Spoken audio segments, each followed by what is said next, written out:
This is just a random friendly battle between me and Sakisu. I am commanding the Odrysian Kingdom. I'm bringing an army that would be legal under the use it and lose it tournament rules. So max 14 infantry, max 8 melee infantry, no more than 4 of the same unit. So I have 4 of these Thracian nobles. 3 Thracian nobles, I mean. Then I have 4 Thracian warriors, I believe. Yep. Then I have mercenary folksmen over there. I have 4 Thracian cavalry. Then I have Thracian slingers. I have 4 Thracian slingers. In the center, I have 2 mercenary veteran hoplites. Another Thracian slinger over here. Now, the idea with this army is to be...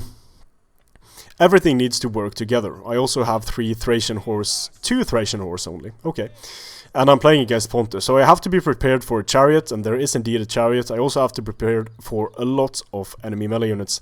So 4 mercenary Celtic warriors, a front line of 6 Pontic swords, backed up by levy pikes.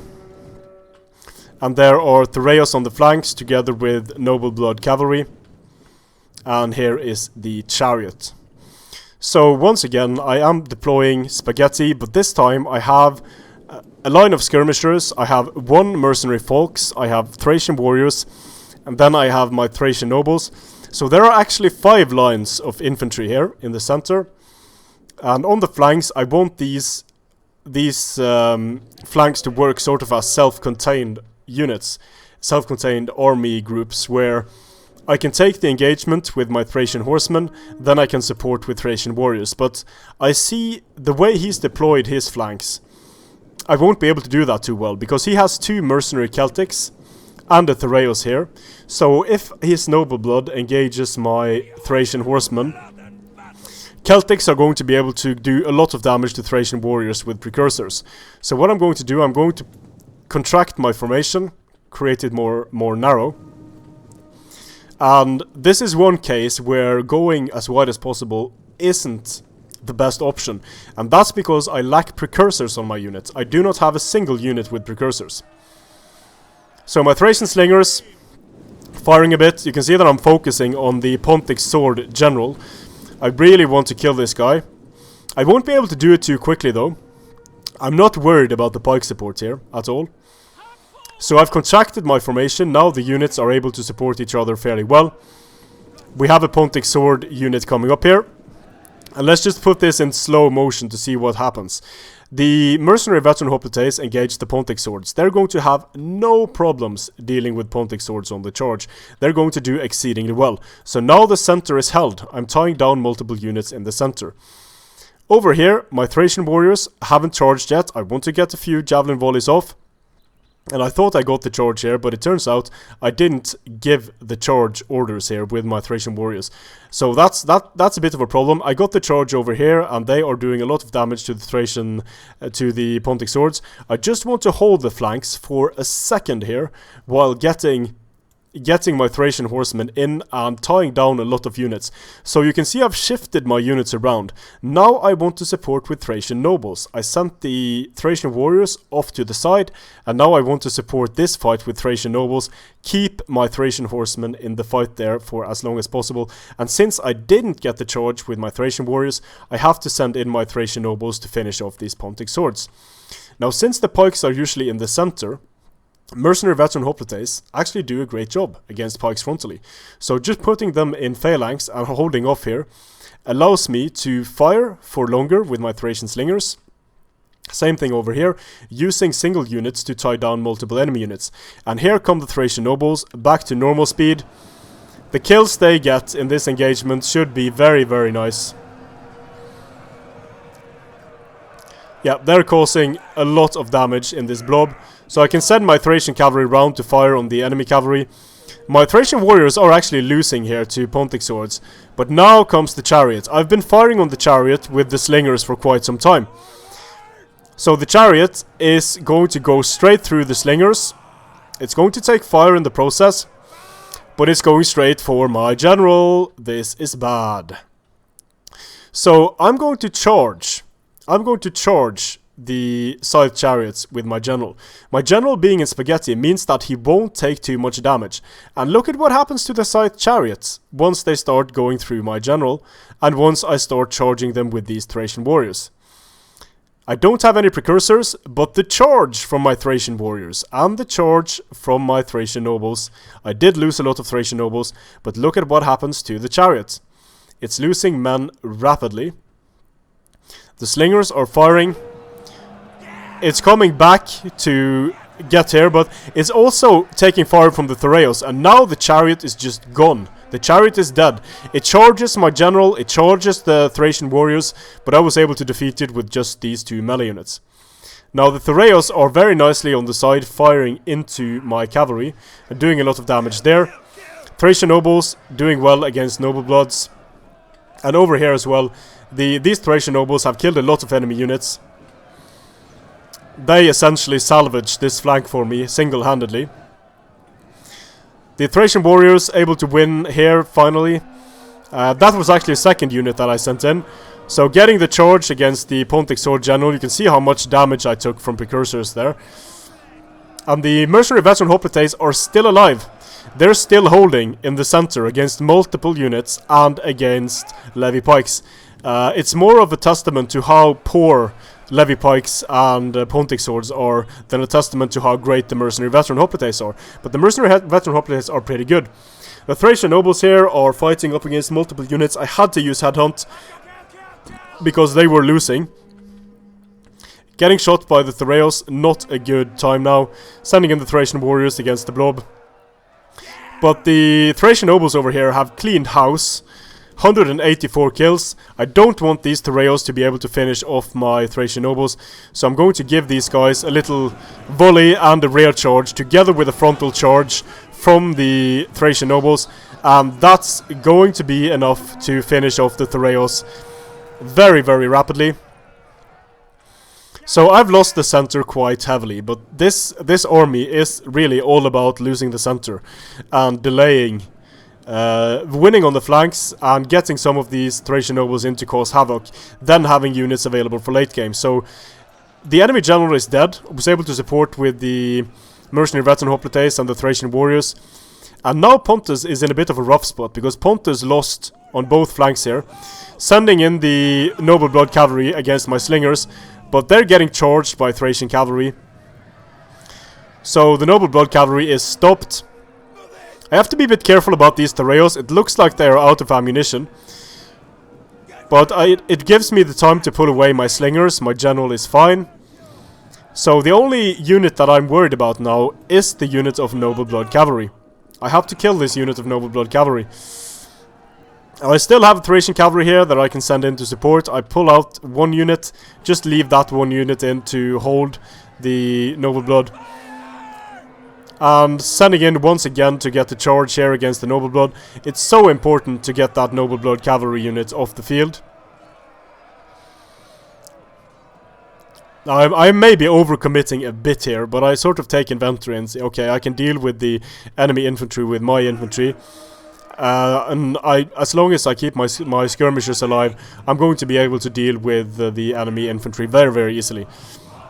So pulling out once the mercenary Celt warrior support arrives, just firing into the blob with the noble blood cavalry, and now the noble blood is off the field. So now I can start using my Thracian cavalry, charge into the mercenary Celts. Mercenary Celts not going to like that their general is dead. They have some nice kills, 113.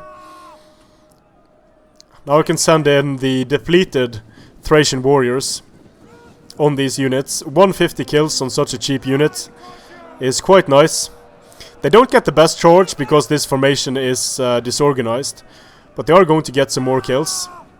And they're also going to stop the Pontic rush here for some time, allowing me to fire more with my Thracian slingers. So yeah, they got some kills. Pontus is in trouble. Pontus has a few pikes left, has a Pontic sword left, has some Chariots spears left. I have my skirmishers, I have my general, I have a cavalry unit. 2 cavalry units actually. So now I can send in the mercenary veteran hoplites. Double experience and 208 kills. Very nice. They had an experience chevron from before, so they only got 1. Crashing into the Pontic swords. Going into phalanx, and such a nice unit when you don't have other options. So the Thracian nobles battle rhythm against the Theraeus spears. Theraeus spears are just going to disappear. I do get charged here by another unit of Theraeus spears, but my general is so healthy at this point, and he's in battle rhythm and headhunt. So he's going to just get massive kills in this engagement. 103 melee attack, 51 weapon damage. He's just killing things very quickly now.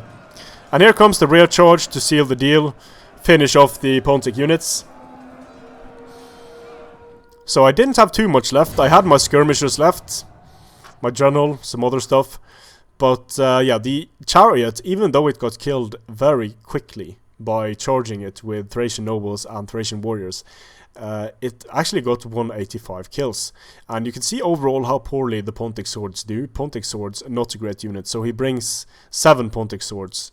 I think some naked swords would be a better choice here.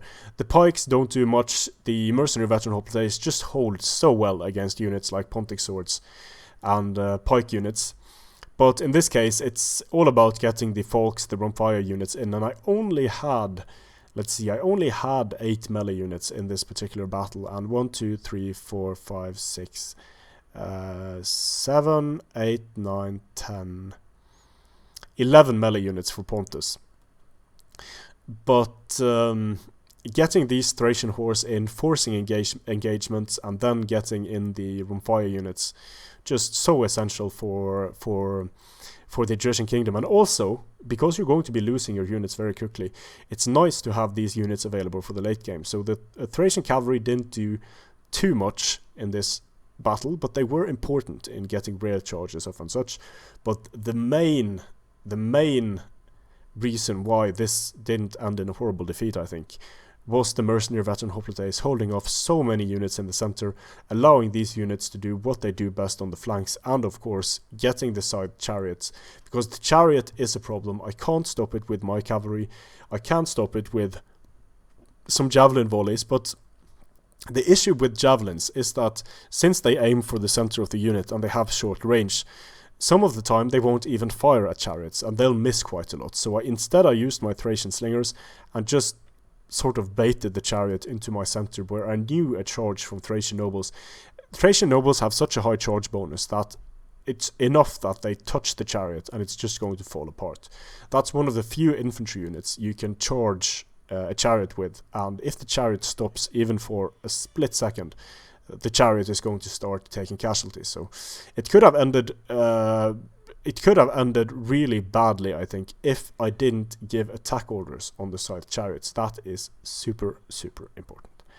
Odrysian Kingdom, great fun to play with. You can see that you're so reliant on getting charges.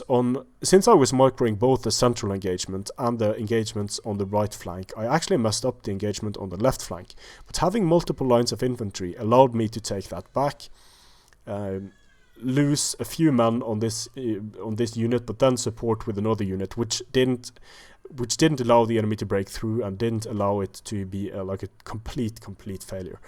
So I think against you might say, well, it's this Pontic army didn't have any skirmishers, didn't have any horse archers, but if Pontus brings horse archers and skirmishers, that can work to the advantage of the Odrysian Kingdom. If the Thracian slingers trade for an extended time with Eastern slingers, they do reasonably well. And the problem with horse archers against, let's just illustrate this here. The problem with horse archers, they are sort of the obvious counter to the Odrysian Kingdom. There is a problem with them, especially the mercenary variety.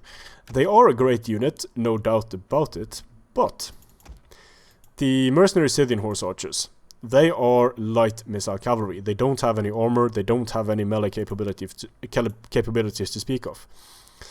Thracian cavalry is also light missile cavalry.